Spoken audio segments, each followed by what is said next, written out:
Ici Clément pour Code Brut.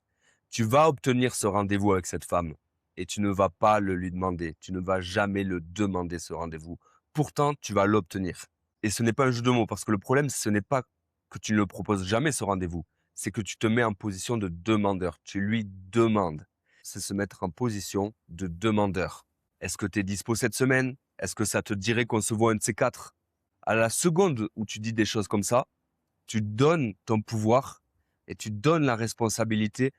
Tu tends ton pouvoir à la personne d'en face, en fait, à la femme d'en face. Ne demande jamais un rendez-vous. Propose-le. Et je vais te montrer exactement comment faire, mot par mot, en face à face et par message. Tu verras que les choses ne changent pas. Les conversations virtuelles sont comme dans le réel. C'est exactement pareil. Ton rendez-vous, il ne se joue pas au moment où tu le proposes. Il se joue 4 moments avant, 4 messages avant. Il se joue en amont. OK? Quand tu proposes, c'est déjà réglé parce que c'est juste une formalité finalement. Soit tu as fait le boulot en amont, avant, et c'est oui. Soit tu n'as rien fait et aucune formulation magique ne viendra décoincer et débloquer la situation. OK? Alors reste jusqu'au bout parce que je te donne la structure exacte en 4 temps qui fait passer une femme de on se parle à on se voit, on se rencontre, on a notre moment à nous, sans ne jamais rien demander, sans ne jamais quémander. Mais d'abord, il faut que tu comprennes pourquoi tes conversations tournent en rond et n'avancent pas. Et c'est pas ce que tu crois, vraiment. J'ai mis un quiz dans la description de cette vidéo, 2 minutes, il te sort ton blocage numéro 1 avec les femmes, donc le tien, précisément. Avec un e-book offert, en plus, juste après. 60 pages, vraiment un diagnostic complet. 2 minutes de ton temps, tu as le diagnostic perso sur ta situation actuelle et un bouquin complet offert. C'est cadeau, c'est code brut, va le faire et reviens. Voilà pourquoi ça ne marche pas. Imagine, tu veux aller de Paris à Marseille. Tu montes dans une voiture, tu démarres et tu fais le périph' en boucle. Tu tournes, tu tournes, tu tournes. Tu ne prends jamais l'autoroute, ni la bonne direction finalement. Pire, tu montes en Belgique, alors que tu dois aller à Marseille. C'est exactement ce que tu fais dans tes conversations. Tu discutes, c'est sympa, elle te répond, tu poses des questions, elle répond, tu relances et vous tournez en rond constamment. Vous faites le périph' en boucle. Et au bout d'un moment, la femme, elle en a marre. Parce que la conversation ne mène nulle part. Elle décroche et tu comprends pas pourquoi. Ton but, ce n'est pas de discuter. Ton but, c'est de la voir. C'est d'avoir votre moment à vous deux. OK? Donc, chaque message ou chaque conversation en réel doit te faire avancer d'un cran vers cet objectif-là, que vous ayez votre moment ensemble. Si tu n'avances pas, tu recules. Rien ne reste dans le même état. Soit ça avance, soit ça recule. Si tu fais Paris-Marseille, tu dois avoir un itinéraire. Et l'itinéraire, soit tu l'as dans ta tête, soit tu l'as dans Google Maps, soit tu l'as sur Waze. OK? Dans tous les cas, il te faut un GPS. Si tu as 2 ou 3 messages ou 5 minutes d'une conversation réelle qui restent au même endroit, dans la même étape, sur le même sujet, la même énergie, c'est déjà en train de stagner. Et tu n'avances plus, tu recules. Si dans une conversation, tu as en face d'elle, que vous êtes ensemble et que tu vois que ça tourne en rond et que tu n'arrives pas à avancer, c'est que tu fais encore des tours de périph'. C'est le signal que tu tournes en rond. Et c'est exactement ce sentiment-là, OK? Cette sensation-là qui te bloque. Ce sentiment de ne pas aller de l'avant. Qu'il y a un truc que tu n'arrives pas à faire, que tu n'arrives pas à passer la seconde et que tu restes tout le temps autour du périph'. D'être bloqué vraiment toujours à cet endroit-là. Que ça n'avance pas. Alors comment prend-on la route pour aller à Marseille? Ben là, il y a une structure finalement. Et c'est là que tout devient beaucoup plus simple. Il y a une trame, des étapes, des échanges, une dynamique conversationnelle à comprendre. Écoute parce que c'est ce que tu dois vraiment retenir. À partir du moment où tu parles à une personne, tu es forcément dans une des étapes de la conversation. Tu es forcément dans une dynamique d'échange et conversationnelle, relationnelle. Quand tu fais Paris-Marseille, encore une fois, ou Toulouse-Bordeaux, peu importe, tu as toujours des étapes sur ton itinéraire. Soit ce sont des aires d'autoroute, soit ce sont des villes dans lesquelles tu vas t'arrêter, soit tu vas faire une petite pause pour le café, faire le plein d'essence. Bref, tu as des étapes sur ton itinéraire. La seule question que tu dois te poser, c'est est-ce que tu roules au hasard ou est-ce que tu prends le contrôle de l'itinéraire parce que tu connais la route finalement? Et chaque étape, c'est 4-5 messages max ou 5 minutes de conversation. Ensuite, tu passes au prochain sujet, à la prochaine étape. Tu ne restes pas 24 heures sur la même aire d'autoroute. Tu avances, c'est super important. En 1, tu as l'ouverture, c'est le début de la conversation, ce sont les premiers mots échangés. Ok, logique, c'est quand tu ouvres une conversation. Elle est là-bas, tu la vois, tu vas lui parler, ou alors tu lui envoies un premier message. Ok. Ensuite, c'est le confort. Là, tu poses la vibe, tu mets à l'aise. Tu es léger, bon vivant, parce que 2 personnes vont toujours plus loin quand ils sont sur la même vibe, quand ils s'entendent bien et qu'ils passent un bon moment, tout simplement. Ensuite, étape 3, tu as la projection. Tu plantes la graine. Je nous vois bien continuer cette conversation autour d'un verre. Bref, tu plantes la graine, tu ne proposes rien, juste tu peins le tableau que vous allez passer un moment ensemble. En étape numéro 4 de l'itinéraire, tu as la découverte. Tu creuses, tu fais ça depuis longtemps, comment tu en es arrivé là, dis-moi en plus sur toi. Bref, tu t'intéresses à la personne parce que tu veux savoir si ça match entre vous, tu veux en apprendre plus sur elle. Étape numéro 5, la connexion. Elle se livre sur du perso, sur des choses personnelles. C'est quoi ton meilleur souvenir? Pourquoi tu as envie d'aller là-bas? Qu'est-ce qui fait que tu te sens comme ça? Cette étape-là est très importante parce que si elle te fait confiance et qu'elle te trouve attractif, elle va s'investir dans la conversation. Elle va s'investir avec toi. Et en fait, elle va se livrer. Donc, tu vas avoir accès à son monde intérieur, à qui elle est réellement. D'ailleurs, ma dernière vidéo porte exactement sur ce sujet. Elle s'affichera à gauche de l'écran à la fin de cette vidéo. Va la voir, clique dessus et va la voir. Vraiment, c'est full valeur. Ça va vraiment t'intéresser. Étape numéro 6, pour faire avancer la conversation, pour aller vers ton objectif, pour arriver à Marseille, tu proposes le rendez-vous. C'est exactement le sujet de cette vidéo. Toujours, tu avances. Et si tu sens qu'il y a un petit froid, si tu sens que il y a un petit, elle te met des bâtons dans les roues, qu'elle fait elle fait 2-3 pas en arrière, alors toi aussi fais 2-3 pas en arrière. N'avance pas constamment si tu sens qu'elle n'est pas réceptive, ok? Il faut que tu apprennes à doser et que tu reviennes en arrière si c'est nécessaire. C'est super important l'empathie pour comprendre son état interne, son état émotionnel vis-à-vis de toi. Parce que si tu es tout seul à avancer et qu'à côté elle se fait chier et qu'elle veut pas continuer avec toi, qu'elle te dit je veux descendre, je veux descendre, je descends, mais que toi tu es trop bête ou trop concentré sur la route pour faire attention à ce qu'elle ressent, ça va pas marcher. Toujours 2-3 messages, toujours 5 minutes. Ça ne t'empêchera pas de revenir après sur ces étapes-là. Au contraire, faut que ce soit fluide. Imagine, tu passes 1 heure à vouloir en savoir plus sur elle.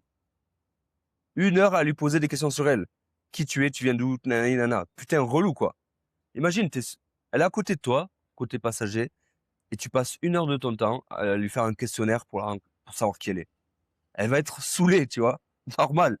C'est pour ça que ces étapes sont importantes et que tu dois pas rester tout le temps sur la même étape. Le truc génial, c'est que quand tu as fait ta projection, elle sait déjà où ça va. Quand tu as fait ta projection, elle sait déjà que tu vas à Marseille avec elle.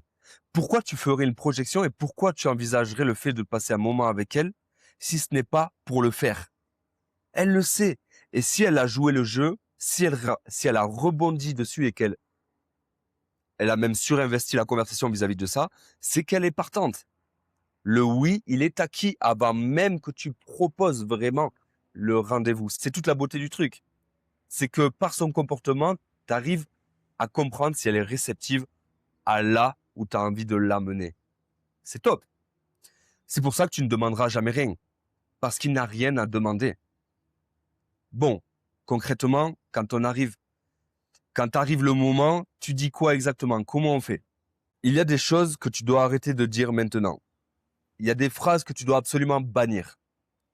Est-ce que tu es disponible cette semaine? Ok, tu te mets pas en position de demandeur. C'est quoi tes disponibilités? Position de demandeur. Ça te dirait qu'on se voit un jour, position de demandeur. Ok? On ne demande jamais, on propose. Pourquoi c'est très mauvais? Parce que chacune est une demande de permission. Tu laisses la porte grande ouverte pour un, je ne sais pas, on verra, je suis débordé, on verra plus tard. Bref, tu te mets en position basse. C'est comme si elle était là et toi tu lui demandais, est-ce que ça te dit qu'on se voit? Elle va te regarder comme ça, elle va te dire, ben non, je préfère aller voir un gars qui me propose directement et qui est conscient de sa valeur. Tu vois, ça paraît logique. C'est juste de l'échelle sociale et de la dynamique relationnelle. C'est juste un jeu de société et de statut. Tu comprends? On est des êtres humains. On est régi par des codes sociaux. Et ces codes sociaux sont directement liés à ta position dans la chaîne alimentaire. Ok? Il n'y a que l'humain qui a oublié qu'on était régi par ces codes-là. Ok? Tu as un territoire, tu as de la dominance, tu as ta vie, quoi. Tu vois? Donc ouais, si tu te places tout en bas de l'échelle alimentaire, elle va préférer aller voir un gars qui se positionne un peu mieux. C'est normal parce que le gars qui se positionne un peu mieux, il pourra lui offrir du confort, de la tranquillité, de la joie aussi parce que la confiance en soi va avec la joie et va avec le fait d'être bien dans sa peau, va avec le fait de passer un bon moment et de rigoler, de lâcher prise, OK? Quelqu'un qui est toujours en position basse, qui est toujours dans la peur et dans la demande, il sera pas dans la joie et dans le jeu, il va toujours être dans une forme de combat, de survie, tu comprends?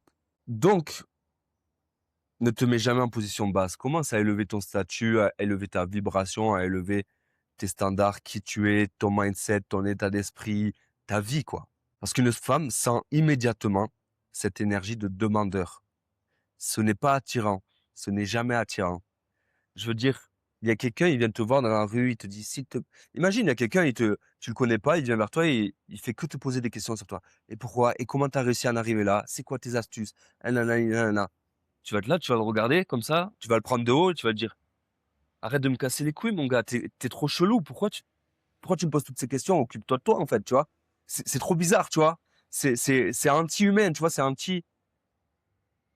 anti-bonne énergie, c'est anti-respectueux même, j'ai envie de te dire. OK? On a tous cette situation où il y a quelqu'un, il t'admire comme ça, il te pose tout le temps des questions. Ah, et à un moment donné, tu as envie de le regarder, tu as envie de le dire, OK, mec, prends ta vie en main, c'est bon, arrête de me casser les couilles, va faire ton sport, va bien manger, va bien dormir, va apprendre à parler aux femmes, va apprendre à prendre soin de toi, en fait, et reviens me parler quand tu seras un peu mieux dans ta peau, quoi, tu vois. C'est vrai, la vérité. Et c'est pas méchant, c'est une stricte vérité parce que c'est extrêmement repoussant. On a horreur du mal-être. Je répète, toute personne a horreur du mal-être. Sauf les gens qui sont dans des assos qui vont consciemment aider ces personnes-là. OK. Mais le mal-être est extrêmement repoussant. C'est pour ça que les gens qui sont extrêmement à l'aise socialement et bien dans leur peau sont extrêmement attractifs. Si tu es toujours en position de demandeur, littéralement, ce n'est pas toi qui conduis la voiture pour aller à Marseille. Là, tu lui dis, tiens, prends le volant. Si tu as envie qu'on change d'itinéraire pour aller à Lyon, alors qu'on devait aller à Marseille, on peut y aller. C'est toi qui choisis. C'est toi. Voilà, je te donne les clés de la voiture. C'est toi qui choisis. Non, mec, c'est toi l'homme. C'est toi qui drive. C'est toi qui mène la danse, en fait. Alors oui, parfois, tu peux lui laisser mener la danse. Et c'est même très bien de lui relaisser le lead et le drive. Mais dans 80% du temps, c'est toi qui le fais. C'est ton rôle. Alors, qu'est-ce qu'on fait à la place de demander tout le temps pour quand même avoir un rendez-vous sans pour autant la brusquer? Eh bien, on utilise un entonnoir. Toujours deux propositions. Tout simplement. Regarde. Le principe, c'est que tu poses une direction et tu guides avec des choix simples. Exemple, on va à Marseille. Est-ce qu'on passe par Lyon, puis Orange, puis Marseille? Ou est-ce qu'on passe par le Massif central, la Corrèze, et on prend le temps d'aller visiter un peu Millau, etc. Puis après, on arrive à Marseille quand même. Tu vois? Deux itinéraires, mais on arrive quand même à Marseille. Tu comprends? C'est ça l'entonnoir. Doum, doum, doum, et tu arrives à Marseille. C'est beau. Tu ne demandes jamais, tu proposes. Tu proposes option A ou route B, itinéraire A ou B. Donc tu proposes une direction, tu guides, en fait tu guides avec des choix multiples. Jamais une question ouverte, toujours deux options. Et les deux te vont, ok? On va quand même à Marseille. Comprends-le, ça, c'est bien. C'est super important. Étape par étape, ça donne quoi? Exemple. Première étape, on continue cette conversation autour d'un verre. Tu es plutôt dispo en début ou fin de semaine? Regarde. La première phrase est une affirmation, une proposition. C'est décidé, c'est acté. La question ne porte pas sur le si on va se voir. Elle porte sur le quand on va se voir. Début ou fin de semaine? Qu'est-ce qui te va le mieux, en fait, tu vois? Mais tu demandes pas qu'est-ce qui te va le mieux. Tu proposes début ou fin de semaine. Deux choix, deux propositions. Étape numéro 2. Ok, fin de semaine, plutôt vendredi ou samedi. Tu ne demandes pas quel jour te va en fin de semaine. Tu proposes deux itinéraires, vendredi ou samedi. Étape numéro 3. Ok, samedi. Donc plutôt fin d'après-midi ou début de soirée. Pareil, deux itinéraires. Ok, début de soirée, parfait. 20h, 21h, place je ne sais quoi, au lieu que vous aurez décidé ensemble. Ok? Tu as utilisé le système de l'entonnoir. Est-ce que tu vois ce qui vient de se passer? À aucun moment, tu n'as demandé. Tu as proposé, puis tu l'as guidé. Chaque réponse vous rapproche du rendez-vous, en fait. C'est un entonnoir. Ça se resserre jusqu'à un point précis, jusqu'à la destination, Marseille. Et le truc, c'est que ça se joue sur la posture, pas sur les mots. T'es le mec qui mène, calme, sûr, sans forcer, sans pression. Tu mènes, c'est tout. Comme quand tu conduis. Tu lis la circulation, tu lis les panneaux, tu regardes le GPS en même temps. Tu mets de la petite musique, ok? Bref, tu la mets à l'aise et tu contrôles, tu guides, tu roules, quoi, tu vois. En face à face, c'est exactement la même logique. Cette conversation, elle mérite mieux qu'un rayon fruits et légumes du supermarché, non, tu trouves pas? On se la fait autour d'un verre, plutôt semaine ou le week-end de ton côté. Pareil. Tu te souviens, je t'avais dit que cette conversation méritait une terrasse au bord des quais. Bah, elle le mérite vraiment, figure-toi. On se voit vendredi. Boum, posé. Non, désolé, vendredi, je suis pas disponible. Ok, du coup, tu préfères samedi ou dimanche? Pareil, dimanche, ok, plutôt après-midi ou début de soirée. Après-midi, vas-y, 13h au bord des quais. Réglé, simple, entonnoir. Ok, on continue. Maintenant que tu as posé le rendez-vous, si tu es en face à face, le numéro, tu le prends. Après qu'elle a accepté le rendez-vous, pas avant. Même sur les réseaux, toujours le numéro après avoir posé le rendez-vous. Pourquoi? Parce que si tu demandes le numéro d'abord, tu as juste un numéro. Et un numéro, ça sert à rien. Tu vas te retrouver à texter dans le vide en priant qu'elle réponde. Non. Et encore pire, Instagram ou encore pire, Snapchat. Le numéro est une forme d'engagement. Quelque chose de très privé, surtout en France. Dans les autres pays, surtout en Amérique latine et d'autres pays, on fonctionne sur WhatsApp. Ok, donc le numéro est beaucoup moins privé. C'est beaucoup plus courant de donner son numéro. Mais en France, le numéro, ça demande beaucoup d'engagement pour le donner.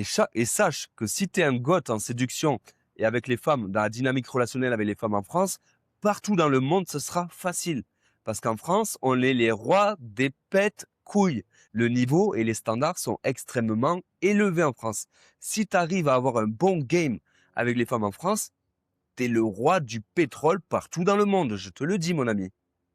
Ok? Donc, tout ce que tu vas apprendre sur ton game et ton game relationnel avec les femmes et ton identité pour arriver à attirer des femmes de qualité dans ta vie en France, dans toutes les autres parties du monde, ça sera du pain béni. Je te le garantis. Donc finalement, quand tu prends le numéro d'une femme, quand elle te donne son numéro, c'est comme si elle confirmait qu'elle avait vraiment envie de te rencontrer. Parce qu'elle ne donne pas son numéro à quelqu'un qu'elle n'a pas envie de voir. En principe, bon, sauf dans de rares occasions, ok, il y a toujours une exception qui confirme la règle, oui.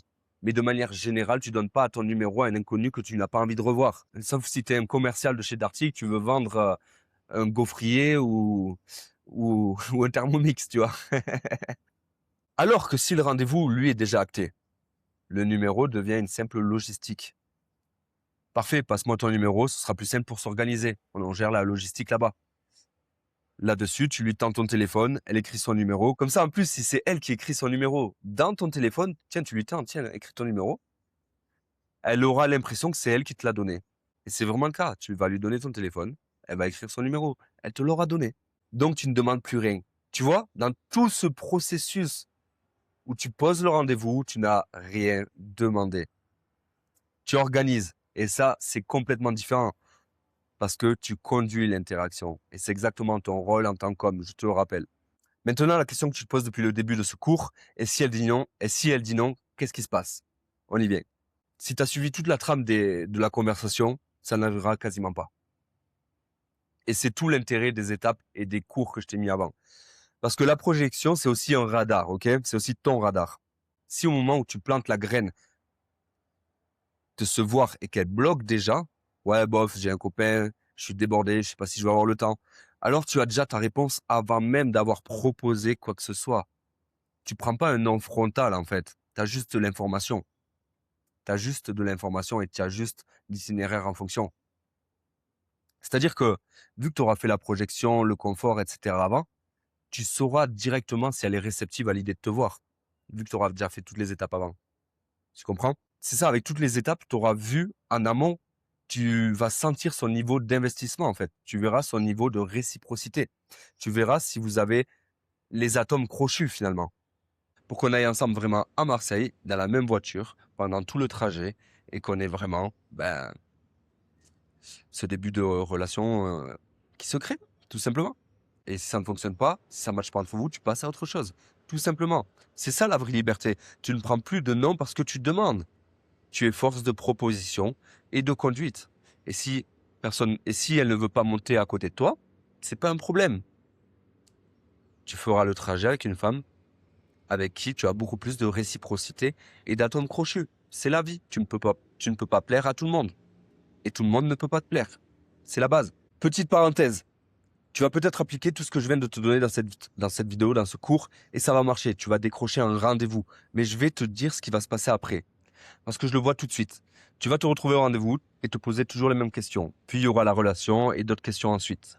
Parce qu'une technique, un cours, une vidéo, ça règle peut-être un problème, le symptôme, mais ça ne règle pas la cause. Ça règle pas le fond. Le fond, c'est qui tu es. Et ça ne se règle pas en une vidéo ou un cours. Même la mienne. Ça se règle avec quelqu'un derrière toi qui t'accompagne et qui te guide, qui voit ce que toi tu ne vois pas.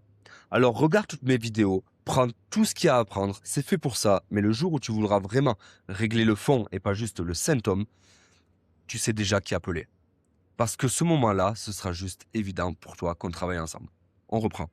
Laisse-moi te raconter l'histoire d'un gars que j'accompagne. Il avait déjà le numéro d'une femme. Le plus dur était fait, non? C'est ce que tu devrais te dire normalement. Ben non. Parce qu'à chaque fois qu'il rentrait dans la conversation, il était tellement content qu'elle réponde, cette femme, qu'il perdait complètement le fil de la discussion. Il oubliait les étapes. Il oubliait l'itinéraire et le GPS pour se rendre à Marseille. Il partait dans tous les sens. Il faisait le périph' en boucle. Boum, il partait de Paris, il faisait des tours de périph'. Pire, il partait en Belgique, ce fou.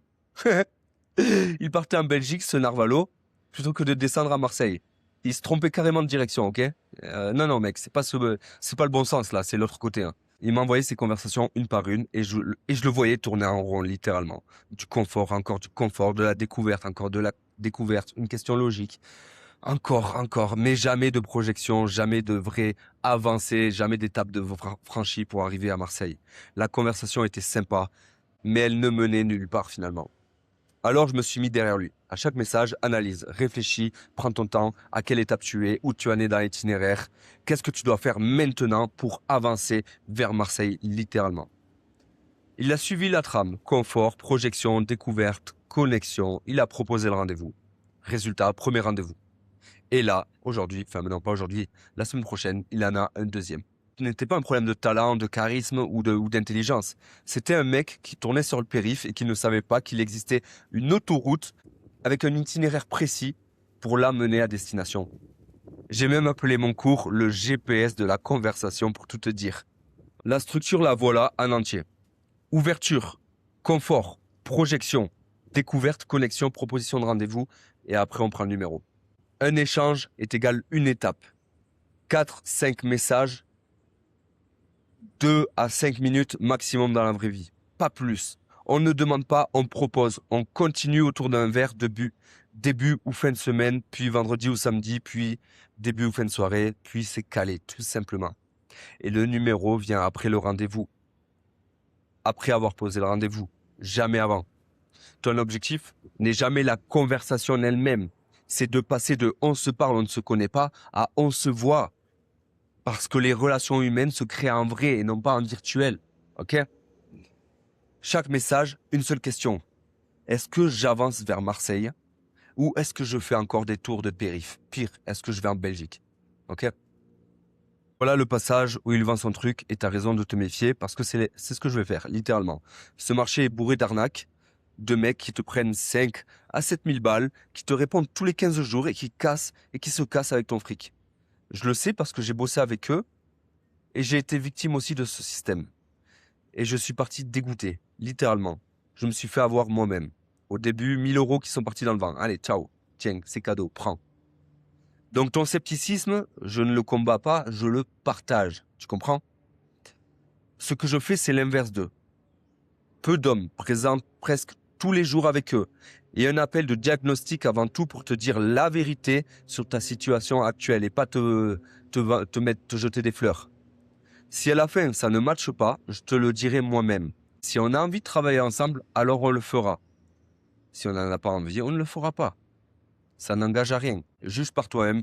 Clique sur le lien en description de cette vidéo et réserve ton appel avec moi. Si tu dois retenir une seule chose de ce cours, la proposition de rendez-vous est déjà faite en amont. C'est l'étape 3 de projection. C'est elle qui fait que le oui est déjà acquis d'avance, que tu as déjà planté la graine. Et si tu ne la maîtrises pas, cette étape, tout ce que je viens de te dire ne te servira pas vraiment à grand chose. Enfin, ce sera pas top, quoi, tu vois. Alors, clique sur la vidéo qui s'affiche à gauche de l'écran. Je t'y explique exactement comment planter la graine pour qu'elle ait envie de te revoir avant même que tu lui proposes le rendez-vous. C'était Clément pour Code Brut, identité, code, femme. Toujours dans cet ordre-là, jamais l'inverse. Ciao.